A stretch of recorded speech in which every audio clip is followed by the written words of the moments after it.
नमस्कार, ये आकाशवाणी पटना है। अब आप संजीव कुमार वर्मा से प्रादेशिक समाचार सुनिए। पहले मुख्य समाचार। देश आज 79वां स्वतंत्रता दिवस मना रहा है। प्रधानमंत्री नरेंद्र मोदी ने लाल किले की प्राचीर से राष्ट्रीय ध्वज फहराया और राष्ट्र को संबोधित किया। प्रधानमंत्री ने दुश्मनों की नापाक कोशिशों को ध्वस्त करने के लिए शक्तिशाली हथियार प्रणाली मिशन सुदर्शन चक्र शुरू करने की घोषणा की। श्री मोदी ने युवाओं के लिए आज से पीएम विकसित भारत रोजगार योजना की शुरुआत की। पटना में ऐतिहासिक गांधी मैदान में आयोजित मुख्य राजकीय समारोह में मुख्यमंत्री नीतीश कुमार ने ध्वजारोहण किया, प्रदेशवासियों को किया संबोधित। और मुख्यमंत्री ने राज्य में नौकरी के लिए ली जाने वाली प्रारंभिक प्रतियोगिता परीक्षाओं का शुल्क 100 रुपये करने की घोषणा की। अब समाचार विस्तार से। देश आज 79वां स्वतंत्रता दिवस मना रहा है। प्रधानमंत्री नरेंद्र मोदी ने दिल्ली के लाल किले की प्राचीर से राष्ट्रीय ध्वज फहराया और राष्ट्र को संबोधित किया। इस अवसर पर प्रधानमंत्री ने कहा कि आजादी का यह पर्व 140 करोड़ देशवासियों की एकता की भावनाओं को निरंतर मजबूत कर रहा है। आजादी का ये महापर्व 140 करोड़ संकल्पों का पर्व है। आजादी का ये पर्व सामूहिक सिद्धियों का, गौरव का पल है और हृदय उमंग से भरा हुआ है। देश एकता की भावना को निरंतर मजबूती दे रहा है। 140 करोड़ देशवासी आज तिरंगे के रंग में रंगे हैं। हर घर तिरंगा, भारत के हर कोने से एक ही गुंज है, एक ही जयकारा है। हमारी प्राण से भी प्यारी मातृभूमि का जयगान है। प्रधानमंत्री ने इस अवसर पर ऑपरेशन सिंदूर के वीर जवानों को नमन किया। मुझे बहुत गर्व हो रहा है, आज मुझे लाल किले की प्राचीर से ऑपरेशन सिंदूर के वीर जाबाजों को सैल्यूट करने का अवसर मिला है। हमारे वीर जाबाज सैनिकों ने दुश्मनों को उनकी कल्पना से परे सजा दी है। प्रधानमंत्री श्री मोदी ने मिशन सुदर्शन चक्र शुरू करने की घोषणा की। उन्होंने कहा कि यह शक्तिशाली हथियार प्रणाली दुश्मनों पर कई गुना अधिक घातक होगी। अब देश सुदर्शन चक्र मिशन लॉन्च करेगा। ये मिशन सुदर्शन चक्र एक पावरफुल वेपन सिस्टम दुश्मन के हमले को न्यूट्रलाइज तो करेगा ही करेगा, लेकिन कई गुना ज्यादा दुश्मन पर हिट बैक करेगा। आने वाले 10 सालों में हम उसको प्रखरता से आगे बढ़ाना चाहते हैं। प्रधानमंत्री ने आज से ही विकसित भारत रोजगार योजना लागू होने की भी घोषणा की। आज से प्रधानमंत्री विकसित भारत रोजगार योजना आज ही 15 अगस्त को लागू हो रही है। इस योजना के तहत निजी क्षेत्र में पहली नौकरी पाने वाले नौजवान को 15,000 रुपया सरकार की तरफ से दिए जाएंगे। कंपनियों को भी नए रोजगार देने के अवसर जो भी ज्यादा जुटाएगा उनको भी प्रोत्साहन राशि दी जाएगी। प्रधानमंत्री विकसित भारत रोजगार योजना करीब 3.5 करोड़ नौजवानों को रोजगार के नए अवसर बनाएगी। प्रधानमंत्री ने इस दिवाली पर देशवासियों को एक बड़ा तोहफा देने की घोषणा की। श्री मोदी ने कहा कि हम अगली पीढ़ी के लिए जीएसटी सुधार लेकर आ रहे हैं। और मेरे प्यारे देशवासियों, हम नेक्स्ट जनरेशन जीएसटी रिफॉर्म्स लेकर के आ रहे हैं। ये दिवाली के अंदर आपके लिए तोहफा बन जाएंगे। सामान्य मानवीय की जरूरतों के टैक्स भारी मात्रा में कम कर दिए जाएंगे। बहुत बड़ी सुविधा बढ़ेगी। हमारे एमएसएमई, हमारे लघु उद्यमी, इनको बहुत बड़ा लाभ मिलेगा। प्रधानमंत्री ने कहा कि हम 2047 तक विकसित भारत बनने के लिए न रुकेंगे, न झुकेंगे और कठोर परिश्रम करते रहेंगे। उन्होंने कहा कि हम हर प्रकार की गुलामी से मुक्ति पाकर अपनी विरासत पर गर्व करेंगे। हमें याद रखना है, परिश्रम में जो तपा है उसने ही तो इतिहास रचा है। जिसने औलादी चट्टानों को तोड़ा है उसने ही समय को मोड़ा है, और समय को मोड़ देने का भी यही समय है, सही समय है। मेरे प्यारे देशवासियों, मेरे साथ बोलेंगे जय हिंद, जय हिंद, जय हिंद। स्वतंत्रता दिवस पर पटना में आयोजित मुख्य राजकीय समारोह में मुख्यमंत्री नीतीश कुमार ने ध्वजारोहण किया और परेड की सलामी ली। ऐतिहासिक गांधी मैदान में आयोजित समारोह में अपने संबोधन में श्री कुमार ने कहा कि प्रगति यात्रा के दौरान प्रदेश में 430 नई योजनाएं शुरू की गई हैं। इन योजनाओं के लिए 50,000 करोड़ रुपए की राशि आवंटित की गई है। श्री कुमार ने राज्य में नौकरी के लिए आयोजित होने वाली प्रारंभिक प्रतियोगिता परीक्षाओं का शुल्क घटाकर 100 रुपए करने की घोषणा की।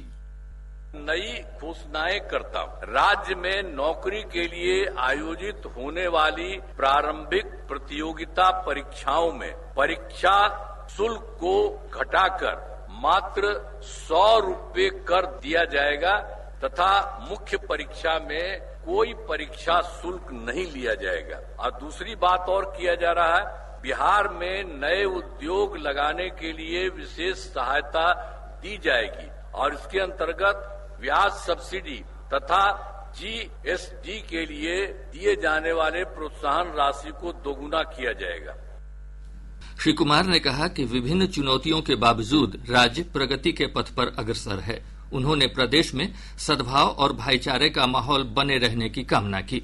श्री कुमार ने प्रदेशवासियों से बिहार को विकसित राज्य बनाने में सहयोग का संकल्प लेने का भी आह्वान किया।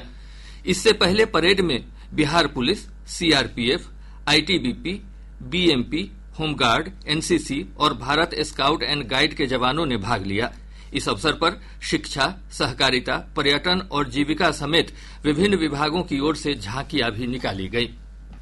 इधर प्रदेश भर में स्वतंत्रता दिवस समारोह उल्लासपूर्वक माहौल में मनाया जा रहा है।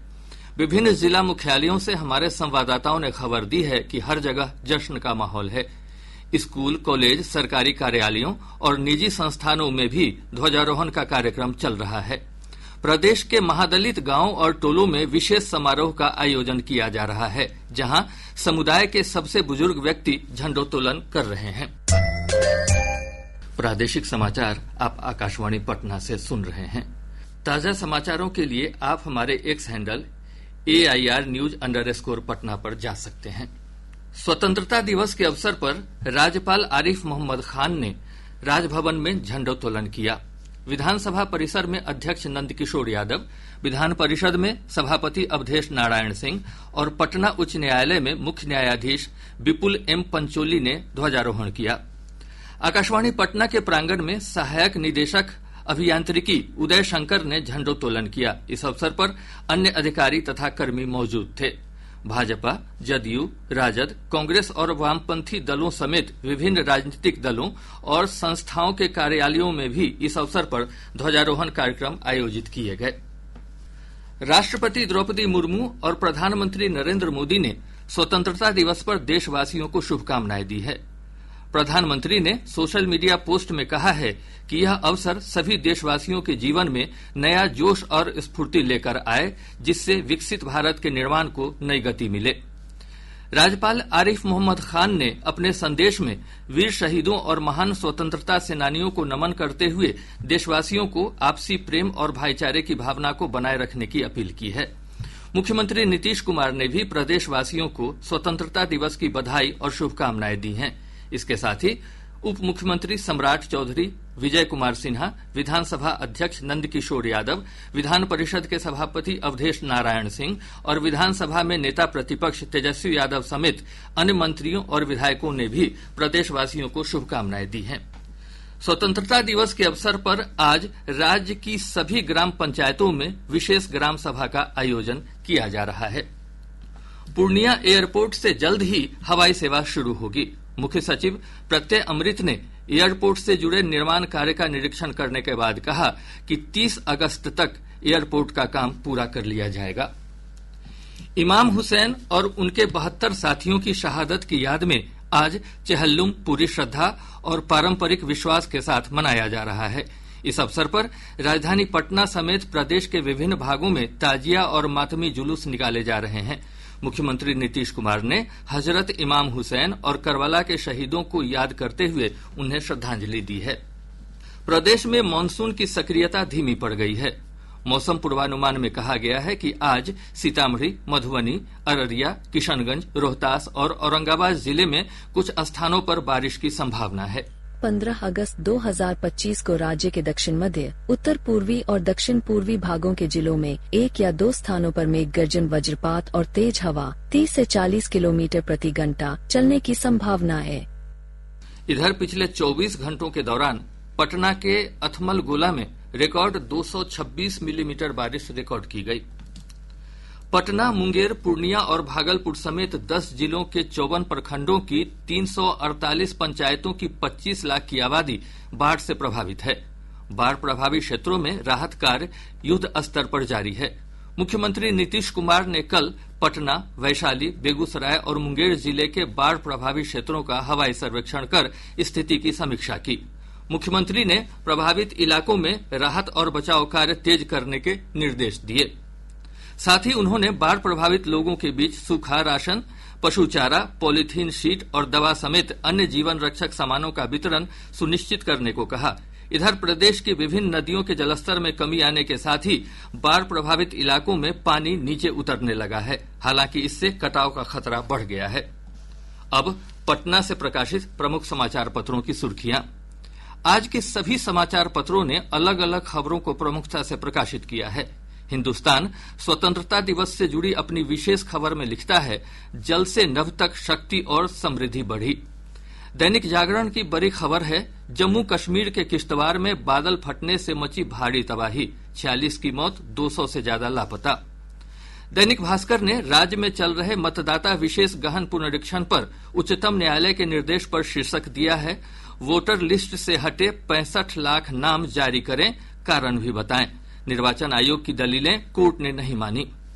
प्रभात खबर ने मुख्यमंत्री नीतीश कुमार के बाढ़ हवाई सर्वेक्षण के दौरान अधिकारियों को दिए गए निर्देश पर लिखा है, मुस्तैदी से हो बाढ़ राहत कार्य। आज अखबार ने विदेश मंत्रालय के प्रवक्ता के बयान पर सुर्खी दी है, पाकिस्तान की गिदर भभकी का भारत ने दिया करारा जवाब। और अब अंत में मुख्य समाचार एक बार फिर। देश आज 79वां स्वतंत्रता दिवस मना रहा है। प्रधानमंत्री नरेंद्र मोदी ने लाल किले की प्राचीर से राष्ट्रीय ध्वज फहराया और राष्ट्र को संबोधित किया।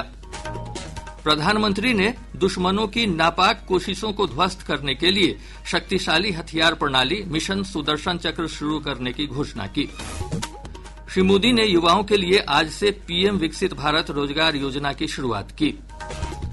पटना में ऐतिहासिक गांधी मैदान में आयोजित मुख्य राजकीय समारोह में मुख्यमंत्री नीतीश कुमार ने ध्वजारोहण किया, प्रदेशवासियों को किया संबोधित। और मुख्यमंत्री ने राज्य में नौकरी के लिए ली जाने वाली प्रारंभिक प्रतियोगिता परीक्षाओं का शुल्क 100 रुपये करने की घोषणा की। इसके साथ ही आकाशवाणी पटना से प्रसारित प्रादेशिक समाचार का यह अंक समाप्त हुआ। आकाशवाणी पटना से अगला समाचार बुलेटिन दोपहर 2 बजे प्रसारित किया जाएगा। नमस्कार।